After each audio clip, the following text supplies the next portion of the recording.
The Wire. I think that's my favorite show of all time. If you walk through the garden, you better watch your back. It's this like drama cop gangland series about the drug trade in Baltimore, and one of the main gangs or factions in West Side Baltimore was the Barksdale gang.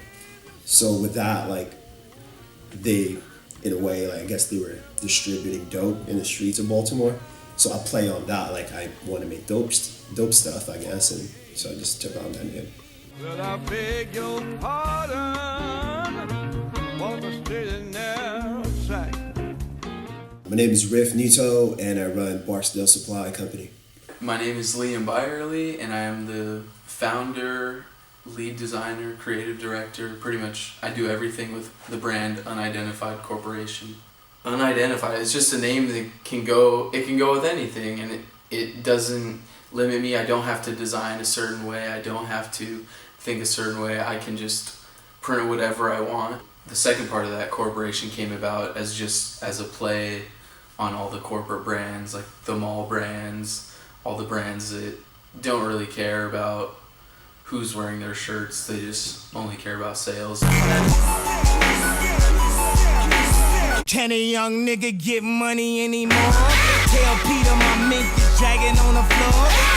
My inspiration just comes from everything, just the real world, getting out there, talking to other people, talking to artists, but also talking to people who may not think the way I do. I'm thinking about my brand 24/7 all the time, but I think a lot of my inspiration, I think it is when I am pissed off. Like I think of times when I'm at school, and every day I'm at school, like I hate it there, so every day I want to come up with something that makes it so I never have to go back. I think having that anger at that allows me to create things that are honest and how I really feel at the moment. And if I don't have that, if I'm too happy or if I'm too comfortable, then I won't be able to create things that are good or questionable. I'll just create what all these other brands are creating.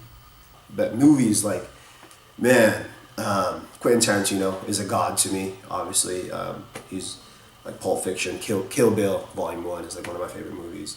Like if you analyze like his movies, like a lot of even like entire scenes, like he directly copies from, like I said, like a Kurosawa film, like an extended like clip of it, and then reappropriates it and then sneaks it into his own take of the movie. And so in that way, like as far as like clothing or art, like you'll see like a classic print made by like Supreme, and people like flip that into like something current. So in that spirit, I guess, like, I mean, you're kind of remixing things.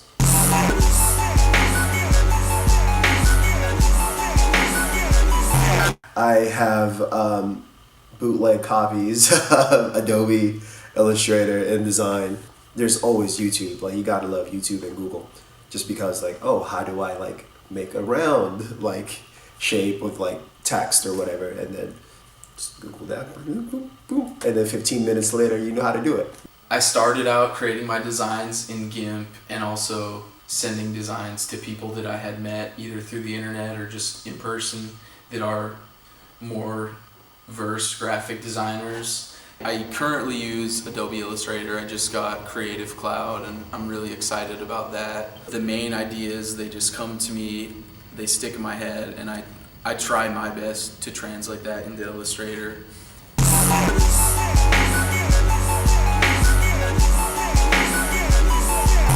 When it came down to actually making and choosing things, it's just a matter of like, what do I like in t-shirts? Like, you know, when I buy stuff for my own self, like what do I like? I just decide on that and just like compare prices and, you know, like quality and reviews online as far as like different manufacturers. There's so many of them online that you can just really not miss. I think it's just more of the execution that like really matters. Alright, so once I kind of have my designs finalized, then I'm ready to go into production. So the first thing I'm going to do is order my blank t-shirts. get the size runs down, and then I take them to this place called LPI in Scripps Ranch, and they put in my woven labels and my size tags. And then once I pick those up, then they're ready to be printed. And then I take them to the printer. Last time I just brought my USB drive with all the designs, but I could go the email route as well. But give them my art, let them know how big I want certain graphics printed, just kind of give them what I expect of them. And then once they're printed, I pick them up, and then I fold them all, put them in bags, and they're ready to go. There's always a problem with the order. Nothing ever turns out exactly how you want it. The first time when I went to do the jackets actually gave me a delay, because at the printing shop I had originally wanted to do a 6-inch wide print, but they only allow 4, and I ended up going with the 4. After calling around town, I just said, you know what, I'll just do the 4. I hope it turns out well, and I think it really did turn out kind of perfect in a way. I feel that jacket looks really good.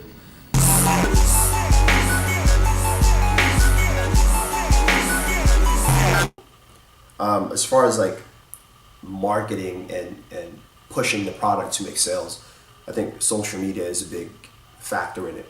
I've made a good amount of sales outside of friends and family through that. I've come across people who I don't know in real life, or they had like a significant following where I was just like, hey, check this, and in turn they like posted it, tagged me on it, and then that generated a couple of sales, and I was like, okay.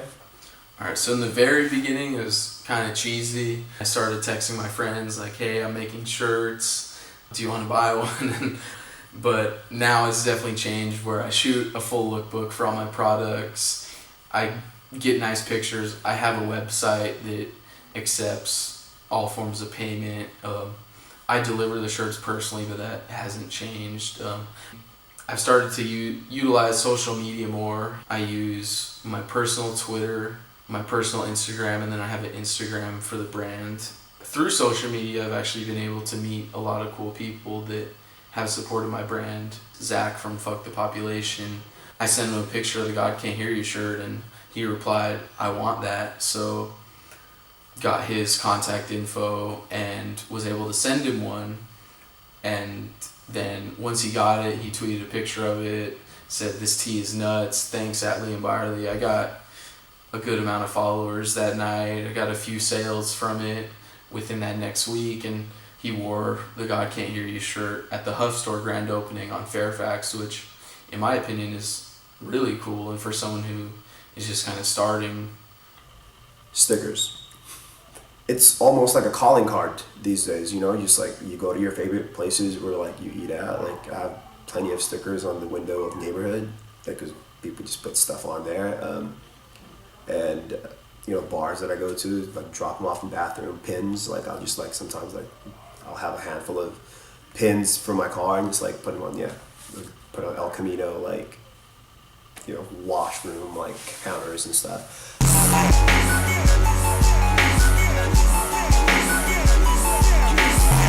As long as I can be comfortable and being able to get in, get out, and it's still fun for me, I think that's a win. I'll take that as a win. At first, I want to make things I want to wear. I want to get my message out there. And if I can make a living off that, that'd be awesome.